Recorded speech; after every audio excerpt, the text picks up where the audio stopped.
A ver, arranquemos por acá. Porque perder a un funcionario en la gestión pública es, digamos, normal. Claro, es parte de la dinámica de cualquier gobierno. Exacto, es la dinámica diaria. Perder a dos en un semestre, bueno, ya te marca que hay un problemita de sintonía fina, un ruido. Un ruido importante, sí. Pero, y acá va la gran pregunta. ¿Cómo se explica que a un intendente le renuncie el 90% de su gabinete original en haber apenas 2 años de mandato? Es una locura. O sea, estamos hablando de que hoy entras a la municipalidad y prácticamente no queda nadie de los que arrancaron. Es una estructura fantasma a esta altura. Es un número que asusta, francamente. Porque no estamos hablando de una simple rotación de personal, o de, viste, esta excusa clásica de la política de oxigenar el equipo. Claro, el famoso cambio de aire. Tal cual. Un 90% de renuncias indica que el sistema operativo de esa administración básicamente colapsó desde adentro. Es un vaciamiento autoinfligido. Tremendo. Bueno, nos metemos de lleno en este análisis a fondo. Para poner en contexto a la gente que nos está escuchando, desde la redacción de Vea Noticias, nuestro medio digital vecinal e independiente de acá del Valle de Punilla, venimos siguiendo de cerca esta coyuntura. Y es una coyuntura muy compleja, digamos. Ni hablar. Hoy ponemos la lupa sobre esta profunda crisis institucional y sobre todo de gobernabilidad, que se está viviendo en la localidad de Villa Giardino, bajo la gestión del intendente Jorge Soria. Sí, y para armar este rompecabezas estuvimos cruzando muchísima información que, fue llegando a la redacción estos días. Papeles por todos lados teníamos. Exacto. Tenemos artículos muy detallados de Poldata, investigaciones recientes de la gente de Vox Punilla, reportes propios nuestros de Vea Noticias y unos audios filtrados que, mamita, han estado circulando por toda la región. Uf, esos audios. Esos audios son particularmente reveladores. Desnudan la crudeza del día a día de una forma muy explícita. Te muestran cómo se respira realmente en los pasillos de esa municipalidad hoy. Y la misión de esta charla vecinal es justamente desentrañar la mecánica de este colapso. Porque a veces uno escucha crisis política y, no sé, suena a un problema de tipos de traje discutiendo en una oficina a puertas cerradas. Claro, algo súper lejano al vecino. Exacto, lejano. Pero acá queremos entender cómo esa fractura del gabinete se traduce literalmente en la calle. O sea, cómo afecta la recolección de basura, si hay gasas o no en la salita de salud y cómo termina golpeando el bolsillo del lugar. Porque el de gobierno tiene un costo material directo. Totalmente. Y para entender cómo se llega, por ejemplo, a tener los camiones parados, tenemos que ir al origen de esta estampida monumental. Vos mencionabas recién el 90% de renuncias. Sí, un número insólito. Bueno, el detonante más reciente de esta hemorragia, digamos, fue la salida de Guillermo Palma, el secretario de Gobierno. Que no es un cargo menor para nada. Es un cargo clave. Y el dato acá no es solo que se va un funcionario importante, sino que Palma es el segundo en abandonar ese cargo específico en 24 meses. Lo cual a mí, sinceramente, me genera una duda enorme. Porque, a ver, la Secretaría de Gobierno no es una oficinita más al fondo del pasillo. Es el motor político de la gestión. Es el corazón de la municipalidad, sí. O sea, es el tipo que tiene que negociar con los gremios, el que sale a apagar los incendios con los vecinos, el que articula con el Consejo Deliberante. Cuando ves que todos huyen despavoridos de esa silla eléctrica, uno pensaría, bueno, capaz hay un choque ideológico brutal con el intendente. Diferencia sobre el modelo de ciudad, claro. Exacto, que no se ponen de acuerdo en el rumbo. Pero leyendo las notas y escuchando los audios filtrados, la realidad es bastante más deprimente, me parece. No hay grandes debates de ideas de fondo, ¿no? Forma unánime te diría en que la estructura interna está quebrada por una guerra de egos insostenible. Egos, siempre los egos. Sí, egos y vicios de gestión que hacen que trabajar ahí adentro sea inviable.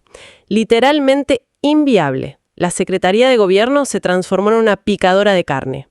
Y esto, fíjate que expone una paradoja enorme sobre la figura del propio Jorge Soria, que es fascinante analizar si te gusta la ciencia política. A ver, contame un poco más de eso porque me interesa. Mira, Soria no llega a la intendencia como un improvisado. Él fue un cuadro técnico muy eficaz como secretario de Salud durante la gestión anterior, digamos, la de Omar Ferreira. Sí, se lo reconocía por eso. Era el funcionario que resolvía los problemas. El que tenía los números prolijos, el buen gestor técnico de su área. Pero claro, administrar un área, comprar insumos, no es lo mismo que administrar el poder total de un municipio. Ahí está la trampa, tal cual lo decís. La transición de ser un ministerio técnico a sentarse en el sillón de la intendencia dejó en evidencia una cosa: que las habilidades para, comprar insumos médicos o gestionar turnos del dispensario no te dan automáticamente la capacidad para la construcción política. Lógico. Como intendente, Soria ha demostrado una incapacidad profunda para manejar la estructura estatal de forma integral. Y esto lo ha dejado convertido en lo que algunos analistas en Poldata llaman una isla administrativa. ¿Una isla? Exacto. Está aislado dentro de su propio edificio, sin poder generar consensos ni siquiera con los suyos. Yo pensaba en una forma de graficar esto para los que nos escuchan, porque perder la memoria institucional, que es lo que pasa cuando se te va casi todo el mundo, es gravísimo. Es el daño más grande, sí. A ver, es como alquilar una casa hermosa con varios amigos, ¿no? Ajá. Y si todos se terminan mudando antes de fin de año, no es porque no les gusta el color de las paredes de la casa. Seguro que no. Es porque los caños están rotos de verdad o la convivencia dentro es un infierno total. Y la gente que se fue de Giardino es la que sabía cómo destrabar un expediente burocrático, que proveedor local te puede salvar las papas un domingo a la noche, o cómo se calma un barrio cuando se corta el agua en verano. Se llevaron el saber hacer. ¿Facultad? Ni a palos. No está en los manuales, está en la cabeza de los empleados de confianza y de los funcionarios de carrera. Cuando vos reseteas a cero el equipo 2 veces en 2 años, el municipio pierde su capacidad de respuesta operativa básica. Hoy no saben ni a quién llamar frente a un problema. Y eso desemboca de lleno en el problema más urgente que tiene Soria hoy sobre el escritorio, que es el casting del reemplazo. Un tema nada fácil. Porque si la computadora no tiene sistema operativo, como decíamos, alguien tiene que venir a programarlo. Ahora, yo me pongo en el lugar de un político local de Punilla, sabiendo que la municipalidad es un campo minado, que el intendente es una isla y que los egos están, descontrolados. ¿Quién se sienta voluntariamente en esa silla eléctrica de la Secretaría de Gobierno? Hoy por hoy te diría que nadie hace fila. Atraer talento a un proyecto que es percibido públicamente como un barco que se hunde es una tarea casi imposible. Olvídate, nadie quiere agarrar. Y la desconfianza es mutua. Según la información detallada de Poldata y lo que se escucha clarito en los audios, Soria tiene sobre la mesa un par de opciones de contingencia, pero todas, absolutamente todas, tienen debilidades muy marcadas. Repasemos esos nombres, dale, porque la baraja que le quedó al intendente es bastante limitada. Uno de los que suena fuerte es un señor de apellido Delseme, que actualmente, si no me equivoco, es el secretario privado del intendente. Correcto. Y Delseme es el clásico perfil de altísimo riesgo. ¿Por qué? Porque en los audios filtrados de la propia interna municipal que escuchamos, se lo describe como alguien que busca desesperadamente concentrar poder y perpetuarse allá adentro. Ah, bueno. Imagínate ascender a la Secretaría de Gobierno a alguien con ese nivel de resistencia interna que ya es visto como parte del problema original, es directamente echarle nafta al fuego. En lugar de pacificar el gabinete, probablemente acelere la salida del 10% que todavía le queda. Claro, o sea, pasás a un tipo que funcionaba como portero, digamos, que filtraba a quien entraba a ver al intendente, a ser el negociador principal de todo el municipio. Va a chocar de frente con todo el mundo. Exactamente. Y otro nombre que da vueltas, que seguro lo leíste, es el de Andrea Abrate. Pero las fuentes también la marcan con una viabilidad bastante incierta. Sí, lo leí. Pero ¿cuál sería el problema con ella? El nombre de Abrate circula, sí, pero el problema es el contexto actual. Asumir la Secretaría de Gobierno en Villagiardino hoy no requiere solamente saber de administración pública de manual. Requiere habilidades de gerenciamiento de crisis extremas. De trinchera casi. Tal cual. Y Abrate no tiene en su currículum el historial de gestión bajo este nivel específico de estrés institucional. Un municipio que está en terapia intensiva no es el lugar ideal para ir a hacer una pasantía de liderazgo político. Claro, no hay margen para el error. Y me atrevo a decir que la tercera opción que manejan demuestra un poco la desesperación que hay adentro. A ver. Porque suena el actual secretario de Cultura, que, con todo el respeto inmenso al área de cultura, ponerlo a manejar la rosca política del municipio suena a manotazo de ahogado. Es como agarrar al que pasó caminando por el pasillo y decirle, ven y sentate acá. Es una opción de puro descarte, sí. Es un perfil bajo, sin dudas. Pero el secretario de Gobierno tiene la obligación ineludible de ir a sentarse a la mesa del Consejo Deliberante a negociar mano a mano con una oposición que hoy es muy hostil. ¿Y sí? Alguien del área de cultura rara vez tiene la musculatura política, digamos, el peso específico para aguantar esa presión en el recinto. Lo devorarían en la primera sesión. Ahora, freno acá porque hay algo que me hace mucho ruido. A ver, la política siempre se trata de poder, de sobrevivir. Si la casa se está prendiendo fuego y los que están adentro no sirven o están peleados a muerte, ¿la lógica no indicaría buscar un bombero externo? Sería lo lógico, sí. Digo, alguien de afuera, no sé, un exfuncionario prestigioso de otra gestión, alguien con espalda que venga, ordene los números, calme un poco a los proveedores y de paso se cuelgue la medalla de Salvador. ¿Por qué reciclan siempre los mismos nombres gastados? Bueno, por lo que en la región se conoce muy bien como endogamia política. Y esto está grabado por la personalidad del propio intendente. A ver, ¿cómo es eso? Las fuentes mencionan que sí se barajó convocar a figuras externas, exfuncionarios con peso propio, como por ejemplo un antiguo secretario de apellido Delcer. El problema es que existen, y acá cito textual de los informes, asperezas irreparables con Jorge Soria. O sea, el intendente prefiere que el barco se hunda antes que sentarse a negociar con alguien con quien tuvo un roce en el pasado. Esa es la lectura técnica que se hace. La incapacidad de sanar heridas políticas o de ceder algo de protagonismo impide la llegada de cualquier salvador externo. Y del otro lado, pongámonos en los zapatos del externo. Ningún profesional prestigioso va a querer manchar su currículum asociándose a una gestión que perciben en fase terminal, a menos que le den el control total. Y Soria no va a ceder ese control. Así que quedan encerrados en sí mismos, en su propio laberinto. Literalmente. Esto nos plantea un escenario de encierro brutal. El Ejecutivo no tiene quien lo maneje por dentro y está totalmente desconectado de cualquier ayuda externa. Y acá es donde el problema cruza la plaza y llega a las puertas del Poder Legislativo. Porque la gobernabilidad de un intendente depende directamente de su bloque de concejales. Es la base de todo. Y si adentro de la municipalidad llueve, en el Consejo Deliberante de Yardino hay un huracán categoría 5 ahora mismo. Sí, la conexión es directa y es el nudo gordiano de esta crisis, diría. Hay un detalle que es fundamental no pasar por alto acá. Guillermo Palma, el secretario de Gobierno que acaba de dar el portazo, es la pareja de Sofía Scandaliaris. Ajá. Que resulta ser nada más y nada menos que la única concejal oficialista que le queda a Soria hoy en día. Para. Déjame procesar esto.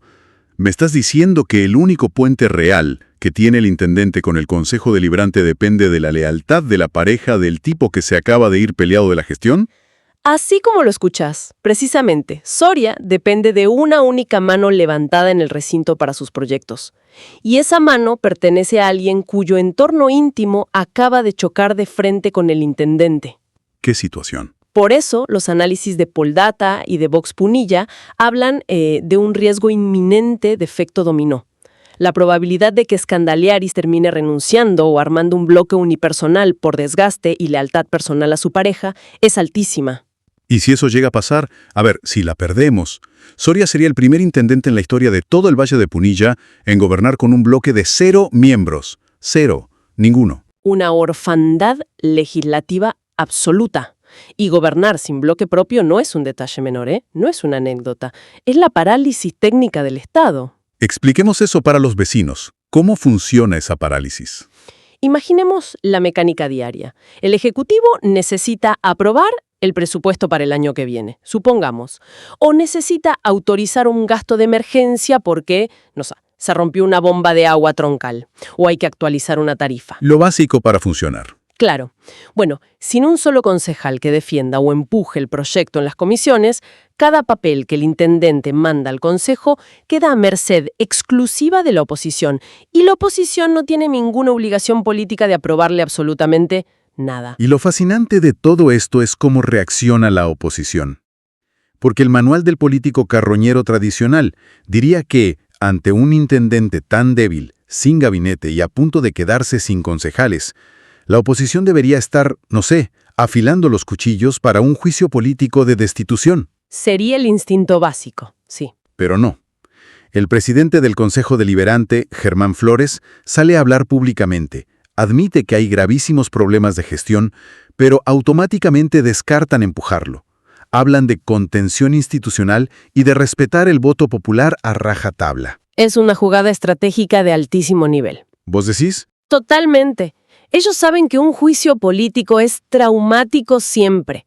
Divide al pueblo, genera costos judiciales y sociales enormes y además victimiza al destituido. Por eso adoptan una postura mucho más analítica, basada fíjate, una máxima atribuida a Napoleón Bonaparte que se repite mucho en los pasillos de la política de Punilla por estos días. A ver esa frase. No corrijas al enemigo cuando se equivoca. ¡Ja! Brillante. Lo dejan en evidencia total. Exactamente. Se sientan en la platea, por así decirlo. Si la crisis interna, la falta de gestión y el colapso del gabinete van a tumbar la credibilidad del intendente por su propio peso, la oposición no tiene ninguna necesidad de cargar con el estigma de ser los destituyentes. Claro, que se caiga solo. Mantienen a Soria en el poder conectado a un respirador artificial político. Es una gobernabilidad que hoy pende exclusivamente de la piedad calculada de sus adversarios. Ahora, esa piedad calculada suena hermosa, perfecta para una tesis de ciencias políticas en la universidad. Pero salgamos un rato del Consejo Deliberante y caminemos por las calles de Villa Giardino. Vamos a la realidad dura. Porque esta inacción legislativa y este ejecutivo inmovilizado tienen consecuencias brutales en lo cotidiano. Porque cuando la política juega al ajedrez, el vecino común es el que se queda con la basura en la puerta. Y acá entramos al meollo del estrangulamiento financiero. Los números que circulan en los informes indican que solo el 30% de la población está pagando sus impuestos municipales hoy. Ese número es crítico. Es la prueba material de la ruptura del contrato social. Tal cual. Un municipio, por más chico que sea, necesita una masa crítica de recaudación propia para funcionar. Cuando el 70% de los vecinos decide dejar de pagar las tasas, ya sea, por la crisis económica a nivel nacional o de forma más probable en este caso por una pérdida absoluta de confianza en que ese dinero se va a traducir en servicios, cuando pasa eso, el municipio entra en coma financiero. Claro. El vecino sale, ve los yuyos altos en la plaza, ve la calle con pozos que rompen el tren delantero y dice, listo, no pago más. Es la reacción natural. Pero la consecuencia de esa falta de liquidez inmediata es que se rompe la cadena de pagos. Y hay una frase de las fuentes que me quedó resonando fuerte. Decía, nadie le da fiado a la municipalidad.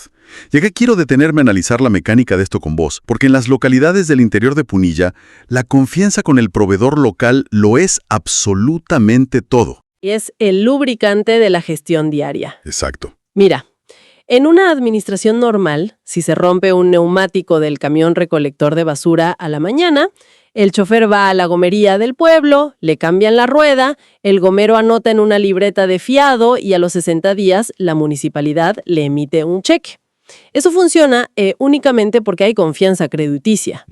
Pero en Villa Giardino, esa confianza se pulverizó. O sea, el gomero, el mecánico que arregla la chata, el ferretero de la esquina, saben que si le fían a la municipalidad hoy, quizá no cobran nunca más porque directamente no hay plata en caja. Y si no hay plata por adelantado, no hay repuesto. Corta la bocha. Exacto, corta la bocha.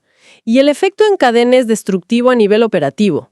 Un camión recolector o una camioneta de obras públicas sufre una avería menor. Al no haber crédito para ir a comprar el repuesto, el vehículo queda estacionado. Tirado en el corralón. Tirado. Semanas después le sacan una pieza a ese vehículo parado para poder arreglar otro que se rompió y termina convertido en chatarra abandonada. La flota se reduce mes a mes y por pura lógica desaparece la capacidad logística para mantener el pueblo limpio o para ir a tapar un bache. Es un círculo vicioso de abandono constante. Para los que nos escuchan, imaginemos una casa donde las tarjetas de crédito están explotadas al máximo. Se te rompe la heladera y, como ningún técnico confía en que le vas a poder pagar el arreglo, la terminas dejando tirada en el patio trasero para siempre. Bueno, eso es exactamente lo que le está pasando a Giardino con sus vehículos y servicios. Y escuchando esto, me salta una alarma gigante respecto a un tema todavía más sensible que un bache en la calle, que es la salud. Un tema delicadísimo. Los reportes que analizamos marcan que hay un desabastecimiento crónico de medicamentos en los centros de salud municipales. Y ojo, no te hablo de tratamientos complejos o carísimos. Te hablo de que no hay una aspirina o una simple gasa en la salita. Y si conecto esto con lo que venimos charlando recién, Soria era el gran secretario de salud de la gestión anterior. Es una ironía dantesca que hoy, como intendente, no pueda garantizar un mísero paracetamol. Es el fracaso más visible de su gestión, sin ninguna duda. Y fíjate que no solo es una ironía política, es una bomba jurídica a punto de estallar. La falta de medicamentos no es solo un problemita operativo de logística. A ver, claro, yo lo pienso así. Si un vecino entra al dispensario con una urgencia básica y la situación se complica o el tipo sufre un daño irreversible porque la municipalidad simplemente no pagó el tubo de oxígeno o los antibióticos, la responsabilidad legal, civil y hasta penal, digamos, no recae sobre el pobre enfermero que está ahí. Va directo a la cabeza del Ejecutivo por negligencia operativa, ¿no? O sea, Soria está firmando su propia condena judicial si algo llega a salir mal. Acabas de describir perfectamente uno de los factores más graves de toda esta crisis institucional. Los analistas coinciden en que hoy por hoy existen 3 riesgos críticos, 3 amenazas de muy corto plazo que podrían precipitar el final institucional de esta gestión, más allá de la paciencia infinita que tenga la oposición. Y ese riesgo de responsabilidad civil en salud que mencionas es uno de ellos, porque es totalmente impredecible y letal. Bueno, si analizamos todo lo que venimos charlando en esta charla vecinal, creo que los 3 riesgos se decantan solos. O sea, repasando, me acabas de confirmar el primero, el peligro constante de enfrentar demandas millonarias o penales por no poder sostener los insumos básicos de salud, lo cual es jugar a la ruleta rusa todos los días para el intendente. Totalmente. El segundo riesgo crítico ya lo vimos en profundidad hace un ratito. Es el aislamiento legislativo absoluto. La cuenta regresiva respecto a la concejal Sofía Escandaliares. Si esa última banca se pierde por el efecto dominó, el municipio queda jurídicamente inmovilizado. Maniatado. Si, sin ordenanzas, no hay posibilidad técnica de reasignar partidas presupuestarias de urgencia, ni de aprobar exhibiciones impositivas para recaudar algo, ni de tomar créditos para salir del ahogo financiero.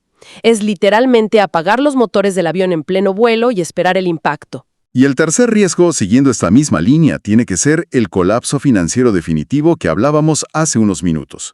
O sea, si recaudas al 30%, no tenés a quién pedirle un peso prestado en el pueblo, y tu flota de vehículos se está desintegrando lentamente en un galpón de chatarra, llega un punto matemático donde la municipalidad se vuelve inviable por completo.